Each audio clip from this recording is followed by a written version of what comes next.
Check வந்ததை கொடுங்க. பரவாயில்ல மேடம், என்னைக்கு இருந்தாலும் கொடுத்தானே ஆகணும். நீங்க லோன் சாங்ஷன் பண்ணதுக்கு ரொம்ப தேங்க்ஸ். என்ன அப்படிங்க?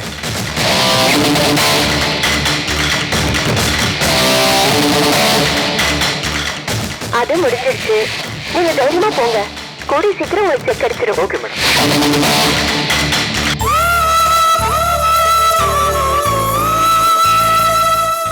ரோஹிணி, இந்த வீடியோ, அபிராமியோட மிரட்டல் எல்லாத்தையும் விடு. உண்மையில என்ன நடந்தது? மாமா, அந்த குருமூர்த்தி எங்க பேங்க்ல ஒரு அக்கவுண்ட் ஹோல்டர். பேங்க்குக்கு வரப்போக தெரியும், அவ்வளவுதான். எல்லா பிசினஸ் மேனும் பேங்க்ல லோன் போடுற மாதிரி அவரும் லோன் கேட்டிருந்தாரு. அது ப்ராசஸிங்ல இருந்த போதுதான் ஒரு நாள் என்ன கோவில்ல பார்த்தாரு. நான் மேனேஜர் கிட்ட சொல்றேன்னு சொன்னேன். நீங்களும் மேனேஜரை போய் பாருங்கன்னு சொன்னேன். ரூல்ஸுக்கு மீறி நான் ஒரு ஸ்டெப் கூட போல. அப்படி இருந்தப்போ ஒரு நாள் அவர் பேங்க்குக்கு வந்திருந்தாரு. போன் என் முன்னாடியே அடிச்சது. அந்த போன்ல குழந்தைக்கு ரொம்ப உடம்பு சரியில்லைன்னு உடனே ஹாஸ்பிட்டலுக்கு 10,000 ரூபாய் பணம் கட்டணும்னு தகவல் வந்ததா சொன்னாரு. அவர் நிலைமையை பார்த்து பரிதாபப்பட்டு 10,000 ரூபாய் பணம் கொடுத்தேன். லோன் அமௌண்ட் சாங்ஷன் ஆனதும் திருப்பி கொடுங்கன்னு சொன்னேன். அப்ப வாங்கின கடனை தான் திருப்பி கொடுத்தாரு. அதை நானும் வாங்கிக்கிட்டேன். அதை வீடியோ எடுத்து இப்படி ஒரு நாடகம் ஆடுவாங்கன்னு நான் நினைக்கவே இல்லை மாமா. என்ன பழி வாங்கறதுக்காக அந்த அபிராமி தான் இதை பெருசுப்படுத்திட்டா. அந்த ஆளுக்கு லோன் சாங்ஷன் ஆயிடுச்சா? சீக்கிரமே ஆயிடும். லோன் சாங்ஷன் ஆகாமே பணத்தை திருப்பி கொடுத்துருக்கான்னா நிச்சயமா இது திட்டமிட்ட சரிதான். இதுல அபிராமியோட பிளான் கண்டிப்பா இருக்கு. அவ என்ன கதிக்கு போவாளோ? அம்மன் பேர் வச்சுக்கிட்டு என்ன ஆட்டம் போடுறா? அந்த அம்மன் தான் அவளுக்கு கூலி கொடுக்கணும். சாமி பனிஷ்மெண்ட் கொடுக்கிறதுக்கு லேட் ஆகுமா? அவளுக்கு யமன் நான் தான். அவளை பதட்டப்படாத கார்த்திக். இப்படியே அதை சொல்லி என்ன அடக்கிறீங்கப்பா. அதுக்கு இல்லப்பா, அபிராமி அவன் மேல போட்ட சதியை எப்படி முறியடிக்கிறது நான் யோசிச்சுட்டு இருக்கிறேன். அபிராமி அடிக்கிறதுனாலயோ ஒழிக்கிறதுனாலயோ இவளோட பிரச்சனை தீந்துராது. இவ பிரச்சனை எப்படி தீர்க்கிறது நம்மளாம் யோசிக்க வேணாமா? அதுதான் கரெக்ட். அந்த பாம்பு கடிச்சிடுச்சு, அதோட விஷத்தை முதல்ல முறியடிக்கணும். அதுக்கப்புறம் தான் பாம்பை பத்தி நாம யோசிக்கணும். பாலா சார், நீங்க சொல்லுங்க, என்ன பண்ணலாம்? நம்ம ரோகிணி மேல எந்த தப்பும் இல்லை. நம்ம சைடு கிளீனா இருக்கிறதுனால லீகலா அப்ரோச் பண்றதுதான் பெட்டர். கரெக்ட் மாமா, நானும் அதைத்தான் நினைச்சேன். அப்படின்னா நம்ம லாயர் பிரகாஷ் சாரை போய் பார்ப்போம். அவர்கிட்ட சொல்லுவோம். சட்டப்படி என்ன ஆக்ஷன் எடுக்கணுமோ அவர் எடுக்கட்டும். ஓகேமா, நம்மலாம் பிரகாஷை பார்த்து நடந்து வருமெல்லாம் சொல்லுவோம். சரி.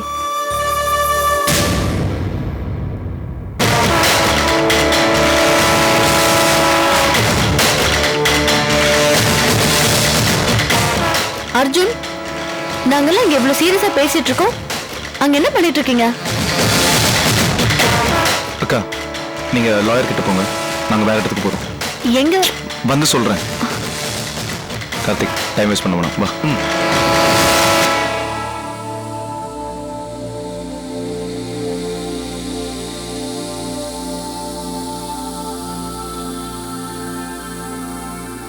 அக்கா, வீணா கவலைப்படாதக்கா, பொண்ணு ஆகாது.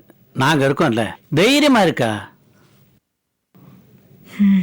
Thank you sir. இந்த பதவி உங்களுக்கு எப்போ கிடைச்சிருக்கணும், லேட் தான். Anyway congrats. Thanks again. Hello. Congrats. Late ஆனாலும் நீங்க ஜட்ஜ் ஆனதுல எங்களுக்கு ரொம்ப பெருமை. ரொம்ப சந்தோஷம்.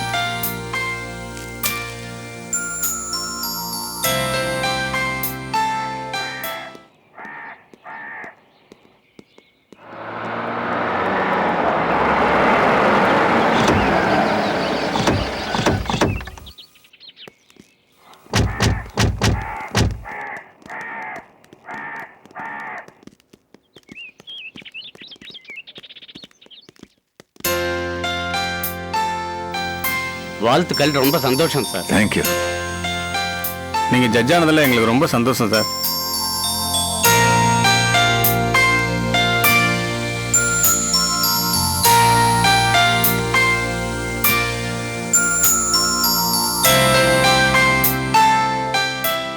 என்கிட்ட இவ்வளவு பிரியமும் மரியாதையும் வச்சிருக்கிற உங்களுக்கெல்லாம் ரொம்ப நன்றி. வாங்க வாங்க. இருக்கே hearty congrats sir. Thank you. What a pleasant surprise. முன்னாடியே தெரியாம போச்சு இல்லை, நாங்கள் மாலையெல்லாம் வாங்கிட்டு வந்திருப்போம். வணக்கம் சார். No formalities. அதெல்லாம் கிளையன்ஸ் பண்றது, நாம ஃப்ரெண்ட்ஸ். இதெல்லாம் தேவையில்லை இருக்கே. சார், உங்க திறமைக்கும் நீதித்துறைக்கு நீங்க செஞ்ச சேவைக்கும் கிடைச்ச சரியான பதவி தான் இது. தேங்க்யூ. வாங்க போ.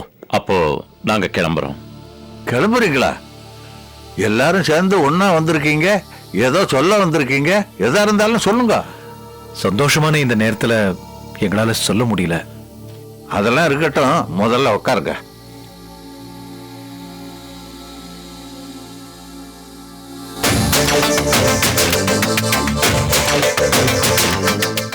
என்ன விஷயம் சொல்லுங்க.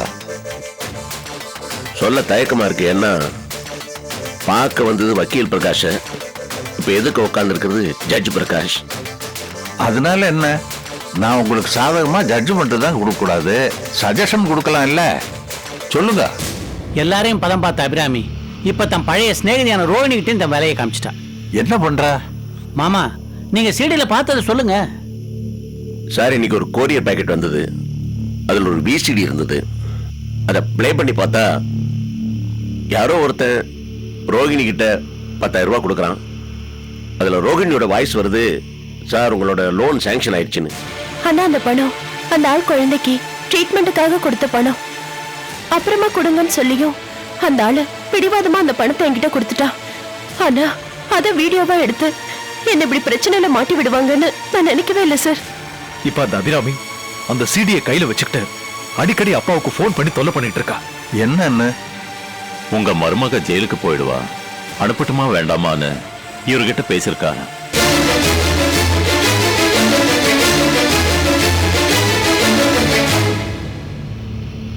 இது அபிராமியோட பிரெயின் பவரை காட்டுது. ரொம்ப சிக்கலா கேச பின்னிருக்கா. முன்னெல்லாம் வீடியோ ஆதாரத்தை கோர்ட் ஏத்துக்கிறது இல்ல, இப்ப தேர்ட் ஐ விட்னஸ் மாதிரி ப்ரூஃப் பண்ணி ஸ்கேண்டல்ல மாட்டுறாங்க. பார்லிமெண்ட் எம்பிங்க கேஸ டிவியில பார்த்திருப்பீங்களே. அதனாலதான் சார் எங்களுக்கு எல்லாம் ஒரீடா இருக்கு.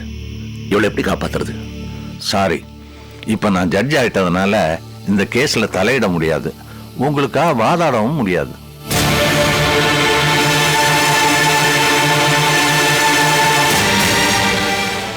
சார், உங்களை தான் நாங்க மலை போல நம்பியிருக்கோம். டோன்ட் வரி, என் ஜூனியர் இந்த கேஸை டீல் பண்ணுவான். அபிராமி போலீஸ் கம்ப்ளைண்ட் கொடுத்தாளா? கொடுத்தாதான் நம்ம சட்டப்படி அப்ரோச் பண்ணலாமே. கொடுக்கறேன் டார்ச்சர் பண்ணிட்டு இருக்கேன்.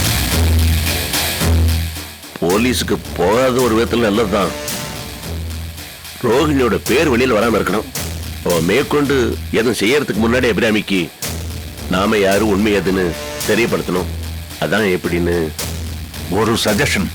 இந்த மேட்டரை பத்தி அபிராமி பேசினாலும் சரி, இல்ல அபிராமி கிட்ட நீங்க பேசுறதா இருந்தாலும் சரி, தயவு செஞ்சு அவளை ஆத்திரம் முட்டுற மாதிரி பேசாதீங்க. உடனே அவ போலீஸ்ல கம்ப்ளைண்ட் கொடுத்துருவா. நீங்க முதல்ல செய்ய வேண்டியது பணம் கொடுத்த நபர் யாரு, அவரை பத்திய டீடைல்ஸ் இதெல்லாம் கலெக்ட் பண்ணுங்க. மேற்கொண்டு என்ன பண்ணணும்னு என் ஜூனியர் சொல்வார். Okay sir, thank you very much. நல்லது, வாங்க. Congrats again. ரொம்ப தேங்க்ஸ். வரேன் சார்.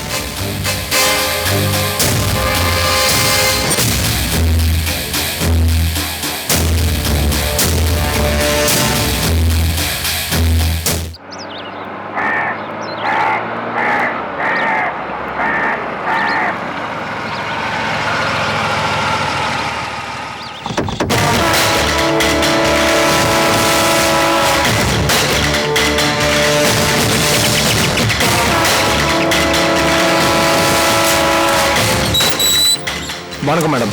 வணக்கம். இது குருமூர்த்தி சார் வீடு தானே? ஆமா. அவர் இருக்காரா? இருக்காரு. நீங்க யாரு? யார் கூட பேசிட்டு இருக்க? வணக்கம் ஐயா. வணக்கம். ஆமா, நீங்க யாரு? உங்களுக்கு என்ன வேணும்? உங்ககிட்ட கொஞ்சம் தனியா பேசணும். உள்ள போய் பேசலாமா? வாங்க.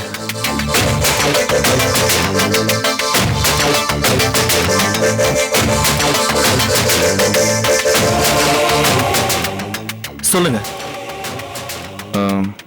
நீங்க பெரிய மனசு பண்ணி எங்களுக்கு ஒரு உதவி பண்ணணும். உதவி பண்ணுமா? ஆமா, நீங்க யாரு? அத முதல்ல சொல்லுங்க. சார், என் பேர் கார்த்திக், இவர் பேர் அர்ஜுன். சரி, சொல்லுங்க. நீங்க பேங்க்ல லோன் கேட்டிருந்தீங்கல்ல, அந்த பேங்க்ல வேலை செய்யற ரோஹிணி என்னோட அக்கா, இவரோட அண்ணி. ஓ, அவங்க சொந்தமா? சொல்லுங்க சொல்லுங்க. மேடம் எப்படி இருக்காங்க? அவங்க ரொம்ப இக்கட்டான நிலைமையில தான் இருக்காங்க.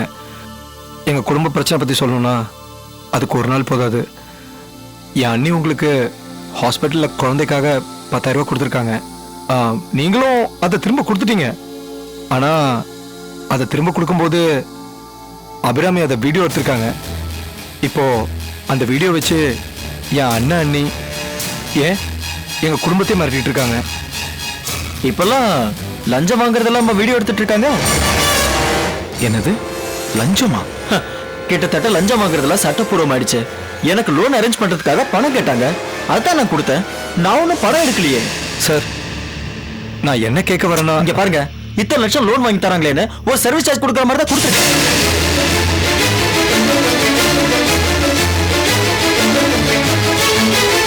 சார், நீங்க பொய் மேல பொய் சொல்லிக்கிட்டு இருக்கீங்க. நீங்க வாங்கின பணத்தை தான் திரும்ப கொடுத்துருக்கீங்க. இல்ல இல்ல அப்படின்னா உங்க வைஃப் மேல சத்தியம் பண்ணுங்க. என்ன என்ன சார் யோசிக்கிறீங்க? நீங்க தான் பொய் சொல்லல, அப்ப தைரியமா சத்தியம் பண்ணுங்க. ஏங்க, என்னங்க இதெல்லாம்? குழந்தை, பணம், ஹாஸ்பிட்டல், என்னங்க இதெல்லாம்? ஏய், வாய் போட்டு உள்ள போ. உன்னை பஞ்சாயத்து கூப்பிட்டா உள்ள போடி. ஓஹோ, அப்போ வைஃபுக்கும் தெரியாம தான் இந்த காரியத்தை பண்ணிருக்கியா? இங்க பாருங்க, என் வீட்டுக்குள்ளேயே வந்து என்னைய மிரட்டுறீங்களா? இத பார், இது வரைக்கும் நாங்க போலீஸ்க்கு போகல.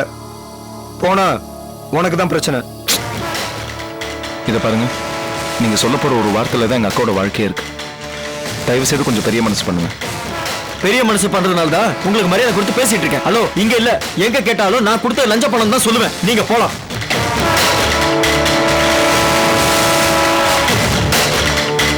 இன்னும் இங்கே நின்று இருக்கீங்க, போங்க. இல்ல, நான் என்ன சொல்ல, போங்க.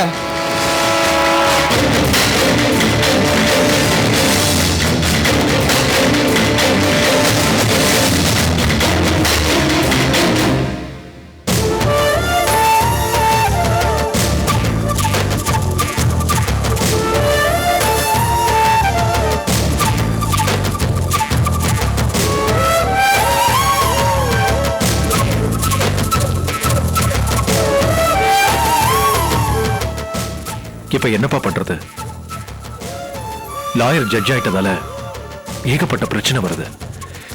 நமக்கு யார் தான் ஹெல்ப் பண்ணுவாங்க? அபிராமி போலீஸுக்கு போயிட்டா வேற வினையே வேணாம். நிச்சயமா ரோகிணி மேல ஆக்ஷன் எடுத்துருவாங்க. ஆனா அபிராமி போலீஸுக்கு போகாம ஏன் நம்மளையே மிரட்டிட்டு இருக்கான்னு தான் தெரியல.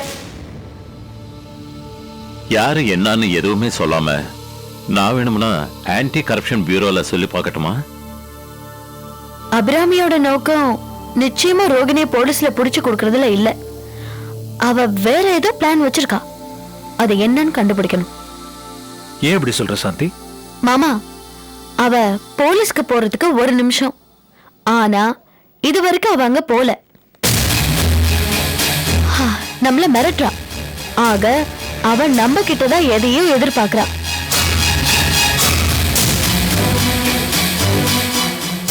என்ன ஆர்கே சார், ஆளாளுக்கு ஒரு யோசனை சொல்லிக்கிட்டு இருக்கோம், நீங்க ஒன்னும் சொல்லலையே.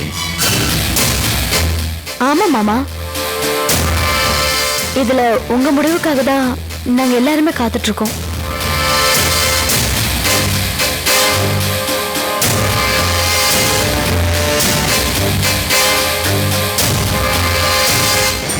என்ன மாமா?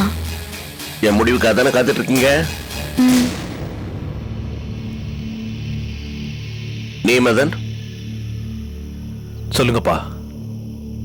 ரோஹிணி,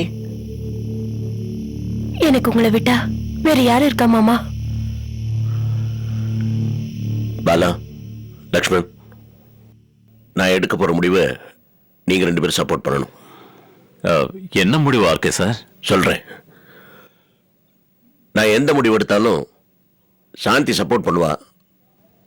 அந்த தைரியத்தில் தான் சொல்றேன்.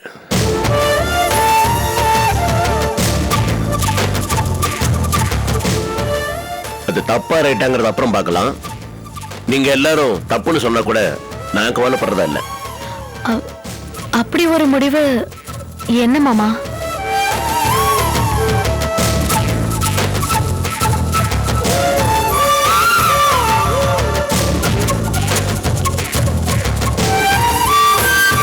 இது சம்பந்தமா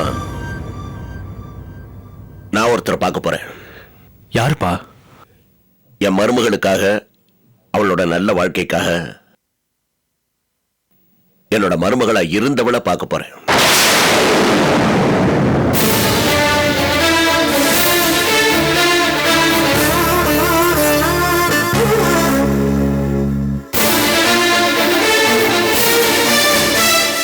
அபிராமியாவாப்பா பார்க்க போறீங்க? ஆமாப்பா. இதை விட நான் ஜெயிலுக்கே போறேன் மாமா. அவளை போய் பார்த்து நீங்க என்ன காப்பாத்த வேண்டாம். மாமா, உங்க முடிவு எனக்கு புரியல மாமா. சாந்தி, நமக்கு பிடிக்காத மருந்து கடை வச்சிருந்தாலும் நமக்கு வேணுங்கிற மருந்து அந்த கடையில தான் இருக்குன்னு தெரிஞ்சப்பறம் அவங்கிட்ட போய் மருந்து கேட்டுதான் அவனு வேற வழியே இல்லை. நீங்கெல்லாம் சொன்னீங்கல்ல, அபிராமி மனசுல ஏதோ உள்நோக்கத்தை வச்சுக்கிட்டு தான் இதெல்லாம் பண்றான்னு. அது என்னன்னு அவளை கேட்டா தானே தெரியும். உங்களை யாரையும் அவங்ககிட்ட போய் இதை விசாரின்னு நான் சொல்ல முடியாது. அதனால உங்ககிட்ட இதை சொல்லி பிரயோஜனம் இல்லை. மாமா, ஏற்கனவே உங்க சின்ன பிள்ளை ரொம்ப கோவமா இருக்காரு. இப்ப நீங்களும் அவளை சந்திக்க போறீங்கன்னா அவ்வளவுதான், எங்களை உண்டு இல்லைன்னு ஆக்கிடுவாரு. வெறும் கோபம் எதையும் சாதிக்காதுமா. நான் அவகிட்ட பேசிக்கிறேன். என்ன தம்பி, நீ எதுவும் சொல்லாம இருக்க? மாமா சொன்னதை யோசனை பண்ணி பார்த்தேன். எனக்கும் அதான் கரெக்ட்னு படுதுக்கா. வெறும் ஈகோவால எந்த பிரச்சனையும் தீர போறதில்லை. மாமாவை வரவழைக்கிறது தான் அபிராமியோட நோக்கம்னா அது நிறைவேறிட்டு போட்டுமே. இப்போதைக்கு ரோகிணியை காப்பாற்றணும், அதான் முக்கியம்.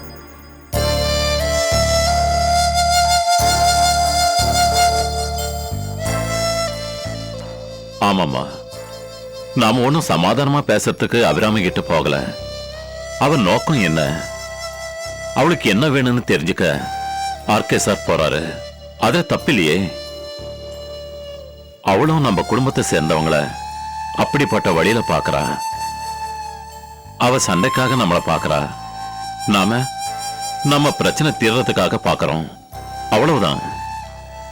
RK sir, you can go ahead. Thank you Lakshman. Raji, நான் எடுத்த முடிவு உனக்கு பிடிக்காட்டாலும் எனக்கு வேற வழியே தெரியலம்மா. நீங்க சாந்தமா மாறினது சந்தோஷம் தாங்க.